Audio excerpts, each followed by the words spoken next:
जो वस्तु खाने की शास्त्र ना बोलता है, वो खाने की बहुत इच्छा होवे तो समझना जीभ में पूतना है। प्याज है, लहसुन है, कभी नहीं खाना चाहिए। आप लोग तो कभी खाते नहीं, ऐसा ही मेरे को लगता है। और खाते हो तो आज कथा में सुनने के बाद आज से छोड़ दो। कथा में सुनने के बाद भी खाओगे बहुत मार पड़ेगा। हमारे ऋषियों ने जो नियम बनाए हैं बहुत विचार पूर्वक बनाए हैं। ऋषियों में विश्वास रखो। आजकल के लोग डॉक्टर में विश्वास रखते हैं, शास्त्र में विश्वास नहीं रखते। शास्त्र की रचना करने वाले ऋषि निस्वार्थ है, झाड़ के नीचे बैठते थे। स्वार्थी मानव कदाच झूठ बोलता होगा, ऋषियों को कोई स्वार्थ नहीं है। शास्त्रों में श्रद्धा रखो। प्याज है, लहसुन है, खाने से वासना बढ़ती है, रजोगुण बढ़ता है, मन चंचल हो जाता है। इसीलिए ऋषियों ने खाने की आज्ञा नहीं दी है, सादा भोजन का। कथा सुनते हो ऐसा नियम लो, भगवान जिसका स्वीकार करते हैं वही मेरे को लेना है। जिसका स्वीकार भगवान कभी नहीं करते वो मेरे को लेना नहीं।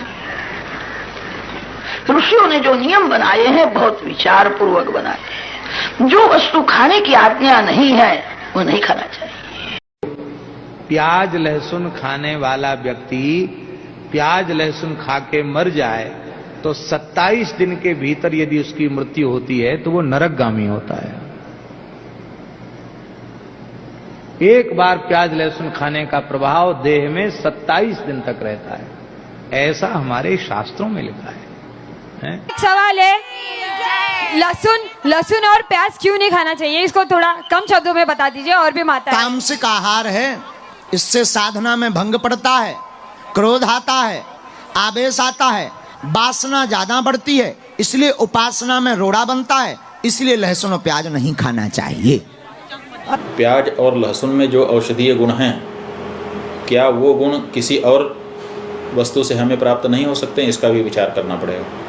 अगर प्याज और लहसुन में जो गुण हैं वो गुण दूसरी जगह से हमको मिल जाते हैं तो जरूरी नहीं है कि हम प्याज लहसुन से ही वो गुण प्राप्त करें। वास्तविकता क्या है कि प्याज और लहसुन तमोगुण को बढ़ाने वाले हैं, और जो साधक है, जो भगवत भक्त है, वो अपने अंतःकरण को निरंतर तामस ही नहीं, राजस भी नहीं, सात्विक बनाना चाहता है।